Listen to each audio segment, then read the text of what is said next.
Sa pagsaulog sa ika-171 nga Bohol Day sa Purok 6, Barangay Malayo Sur, lungsod sa Cortes, pormal usab nga giablihan ang Bohol Youth Home. Si Governor Aris Aumentado uban ni Vice Gobernador Nec Besas ug uban pa nga opisyalis ang nagpahigayon sa ribbon cutting. Ang Bohol Youth Home usa ka pasilidad alang sa mga kabataan nga nakalapa sa balaod o mga children in conflict with the law. Niadto pang tuig 2018 gipatukod ang pasilidad ug gipadayon kini sa administrasyon ni Governor Aris Aumentado. Gusto sa gobernador nga aduna gyoy pasilidad dinhi sa Bohol nga moatiman sa kabataan nga nakalapa sa balaod o kinahanglan ipaubos sa rehabilitasyon.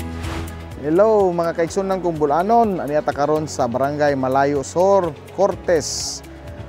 Tungod kay nag-turnover ta sa maong Bohol Youth Home facility para sa atong probinsya sa Bohol. So karon mapahimos lang na gini o sa atong mga kabataan na na-involve og mga legal issue, anhin na nato mapahiluna sila aron gyud na mahatagan pag chance na kani mga bataa mahibalik sa normal na madawat sa komunidad na dili na sila usa ka problemado na konstituente sa atong probinsya sa Bohol.